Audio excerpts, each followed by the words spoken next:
இறைவனால் தரப்பட்ட ஒரு அருட்கொடையாக வரப்பட்ட நபிகள் நாயகம் ஸல்லல்லாஹு அலைஹி வஸல்லம் அவர்களுக்கும் அவரோடு தோளாக துணையாக உயிராக உணர்வாக உறவாக இருந்த சஹாபாக்களுக்கும் கண்மணி ரசூல் அவர்களுடைய கிளையார்களுக்கும் சாந்தியும் சமாதானமும் கிடைக்க வேண்டும் என்று வாழ்த்தி என்னுடைய படிக்கு வருகிறேன். பாப்பா என அழைக்க வாமகனே என்றழைத்து தாய்ப்பால் என தமிழ்பால் தந்தபிரான் பாப்பா சரிபுதீன் எனும் பெரிய சான்றோனா வெந்தாதை குருபாதம் நெஞ்சே குறி என்று எனது பாப்பாவாகிய புலவர்மணி அல்லாஹ் சாமு சரிபுதீன் ஹாஜியாருடைய திருவடி தாமரைகளையும் மனமொழிமைகளால் வணங்கி என்னுடைய படிக்கு வருகிறேன். சுதறியாத மாணவர்களை எல்லாம் சுதந்திரமாக தள்ளுமுறச் செய்வதற்கு குலனருள் தெய்வ கொள்கை மேன்மை கலைபெயல் தெளிவு கட்டுரை வன்மை நிலைமலை ஆட்சி என்கின்ற நன்னூராருடைய இலக்கணத்துக்கு அமைவாக இந்த கல்லூரியினுடைய பண்பிலிக்க அதிபர் அவர்களே,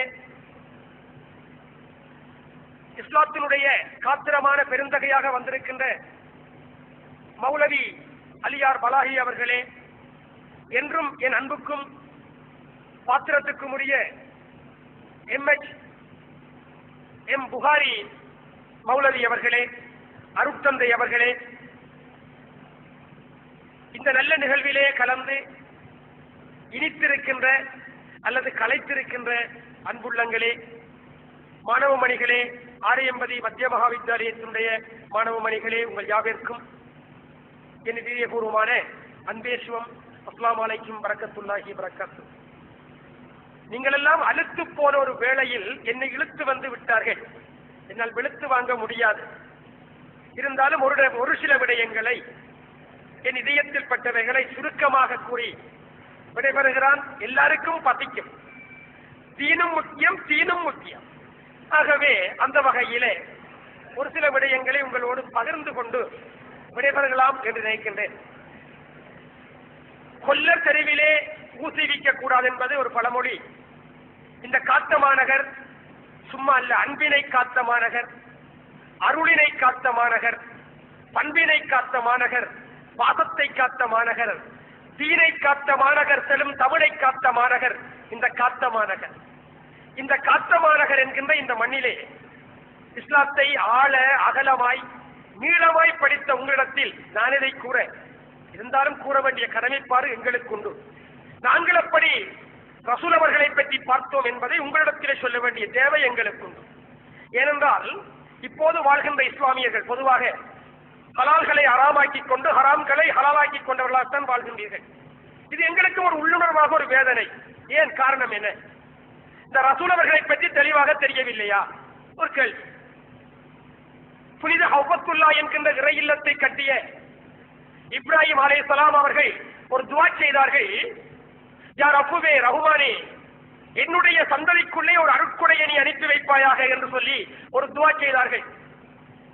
அதற்கு மட்டும் பெருமானார் பிறக்கவில்லை.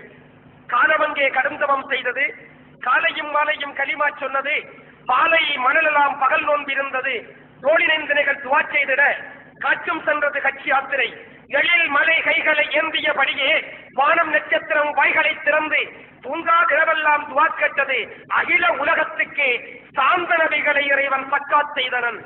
தருமமாகவே வந்து பிறக்கப்பட்டவர் கண்மணி ரசூல் அவர்கள். மாதங்கள் 2 காலை இதமான ஒளி சிந்தும் வேளை, மாதமான் ரபியவுல் முறைவரே 12ஆம் நாள் இந்த பூதலத்து அருட்கொடையினை ஆமீனா பெற்றார். அது எதனால் பெற்றார் என்று கேட்டால், இறைவனுடைய எண்ணம் கண்மணி ரசூல் அவர்கள் இந்த மண்ணிலே பிறக்க வேண்டும் என்பது இறைவனுடைய எண்ணம். ஆகவே அவருடைய வாழ்க்கை, நான் ஒரு தடவை பல ஆண்டுகளுக்கு முதல் கல்முனை சாஹிரா கல்லூரியில் நடைபெற்ற ஒரு மீலாத் விழாவிலே அருண் மல்லாஜ் அஸ்ரப் அவர்களுடைய தலைமையில் நடந்த நிகழ்விலே ஒரு விஷயத்தை உலமாக்கிடத்திலே சொன்னேன். என்னுடைய அன்புக்குரிய அரியதாஸ் சாஸ்திரி அவர்கள் இருக்கிறார்கள், அவர்களுக்கு தெரியும். என்னுடைய இந்து கோயில்களில் எல்லாம் அன்னலார் கண்மணி ரசூல் அவர்களை பற்றி நான் தெளிவாக சொல்வது.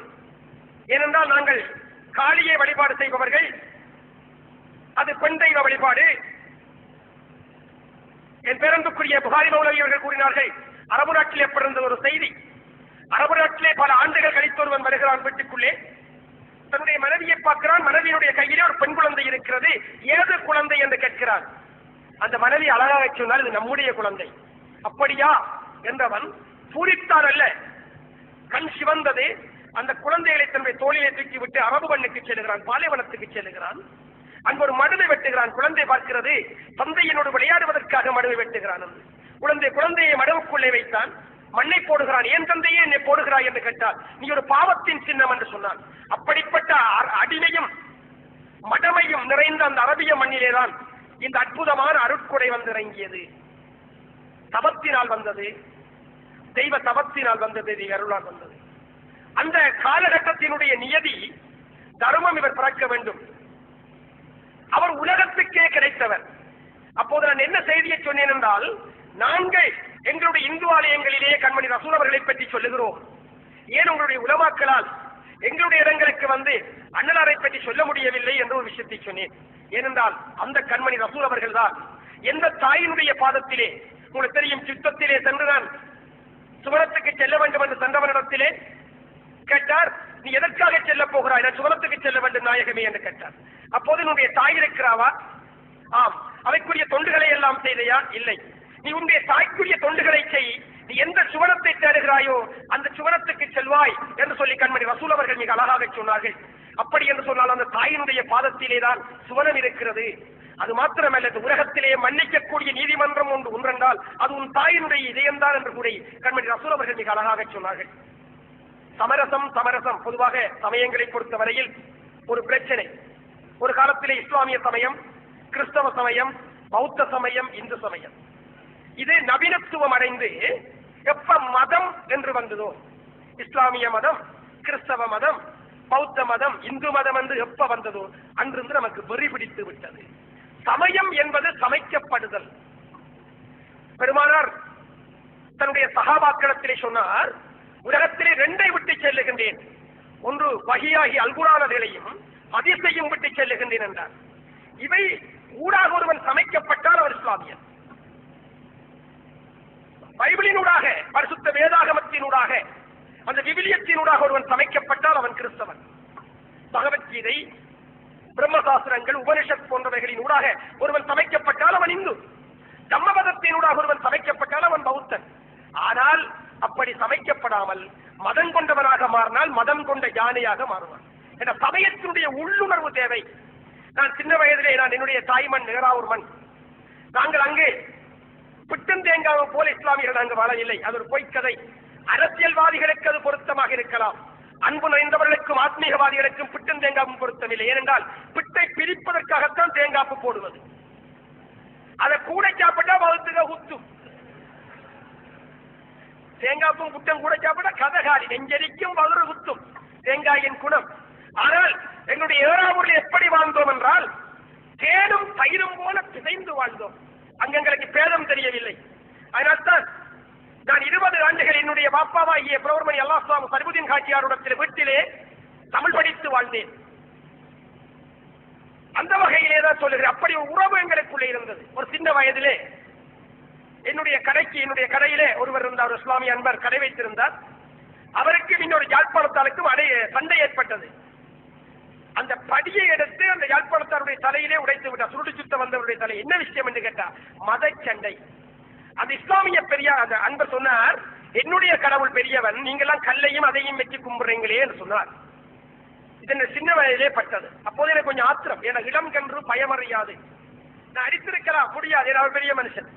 எனக்கு சரியான ஆத்திரம் என்று நான் சாப்பிடவில்லை. என்னுடைய தாய் கேட்டால், நீ என்னடா நீ காண்டம் ஒரு சாதியா இருக்கிறான், இப்படி இந்த கடைக்குள்ள இப்படி பிரச்சனை குத்து சொன்ன கடைக்குள்ள எனக்கு கஸ்டமரே சோனிகளை எல்லாம் வெட்டணும் போல ஒரு ஆத்திரம் வந்தது. அப்போது என்னோட அம்மா சொன்னா, நீ சோனியை வெட்டி இஸ்லாமியனை வெட்டிடாதன்னு சொன்ன. சோனியை வெட்டி அது நல்ல விஷயம், இஸ்லாமியனை வெட்டிடாதே. அப்ப சொன்ன நீ இஸ்லாம் படிக்க வேணும். அப்ப சொன்ன நீ ஒலி செய்து இஸ்லாம் படிக்கணும். ஏன்னா அது சும்மா மனுஷனால் எழுதப்பட்டதுன்னு நீ படிக்கலாம், அது இறைவனால் அருளப்பட்டது. அதுக்கு நீ கவனமோடு படிக்கணும்னு சொல்லி அவங்களுக்கு பிச்சமுத்து புலவர் என்கின்ற ஒரு கண்ணிற்கு கூட மகான் இருந்தார். அதுபோல போட்டுக்காக்கா என்கின்ற ஒரு அவுலியா பெரிய மகான் என்னுடைய வீட்டுக்கு வரப்படியானத்திலே 9 வயதிலிருந்து கண்ணீரோடு பெருமானரை படித்து பார்த்தவன். என்ன விஷயம் இருக்கிறது என்று படித்து பார்த்ததுக்கு பிறகு அவரோடு படிந்து பார்த்தவன்.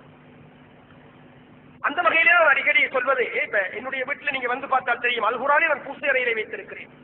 ஆனா உங்களுடைய வீட்டிலே மேசையில கிடக்கும். நான் பல இஸ்லாமிய என்பவர்கள் வீட்டு வந்து பார்த்து மேசையில கிடக்கும், அல்மாரியில கிடக்கும், மேல இருக்கும், ஐந்தவுக்கு மேல இருக்கும்.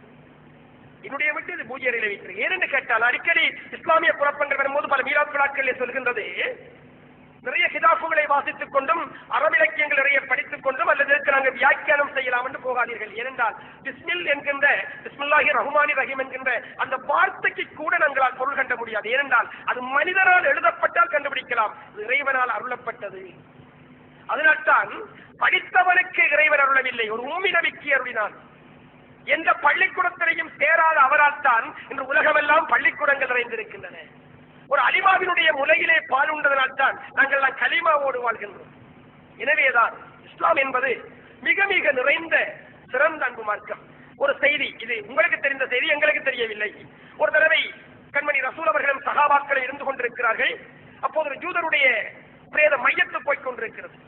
அப்போது கண்மணி ரசூல் அவர்கள் எழுந்து அவருக்கு மரியாதை செய்தார்கள். அப்போது அருகில் இருந்த அபூ ஹுரைரா ரலியல்லாஹு அன்ஹு அவர்கள் மிக எழுந்து சொன்னார்கள், நாயகமே, இது ஒரு ஜூதனுடைய மையம் அல்லவா, இதற்கு ஏன் நீங்கள் எழுந்து மரியாதை செய்கின்றீர்கள் என்று. அதுக்கு கண்மணி ரசூல் அருட்கொடையாக வந்தவர் சொன்னார், நாம் எல்லாம் இருட்கொடை. அவர் அருட்கொடை சொன்னார், அவரும் ஆதா நபியினுடைய வழித்தோன்றல், நானும் ஆதாவினுடைய வழித்தோன்றல், அதனால் தான் நான் எழுந்து மரியாதை செய்தேன் என்று சொன்னார். இப்படி ஒவ்வொரு விஷயங்களை எடுத்துக்கொண்டாலும் அவருடைய வாழ்க்கை மிக அர்த்தபுஷ்டியாக இருந்தது, தெளிவாக இருந்தது. நம்மட்டெல்லாம் ரெண்டு கை, ஒன்று வலது கை, ஒன்று இடது கை. கண்மணி ரசூல் அவர்களிடத்திலேயும் ரெண்டு கை இருந்தது, ஒன்று தொழுகை, அடுத்தது நம்பிக்கை, ஈமான். நாங்கள் ரெண்டு கை வச்சு அந்த வகையிலேதான் 20 நிமிடத்துக்குள்ள நான் முடிச்சிருவோம். அந்த வகையிலேதான் இன்னொரு செய்தி, கண்மணி ரசூல் அவர்களும் அபூபக்கர் ரலியல்லாஹு அன்ஹு அவர்களும் குகைக்குள்ளே இருக்கிறார்கள். இது இஸ்லாமியத்தில் நீங்க வரலாற்றாக படித்திருப்பீர்கள். நான் புரிந்து கொண்டது, அந்த வேளையிலே அபூபக்கர் அவருடைய தொடையிலே தலை வைத்து தூங்கிக் கொண்டிருக்கிறார் கண்மணி ரசூல் அவர்கள். அப்போது பொந்தை அடைத்துக் கொண்டு, அடையாத பொந்துக்குள்ளே காலை வைத்துக் கொண்டிருக்கிறார். ஒரு பாம்பு அவருடைய காலை தீண்டுகிறது. இது வரலாறு. நான் எப்படி புரிந்து கொண்டேன் என்றால், காலமங்கே கடந்தவம் செய்தது, காலையும் மாலையும் களிமா சொன்னது, பாலை மணலெல்லாம் பகல் நோன்பிருந்தது, தோழி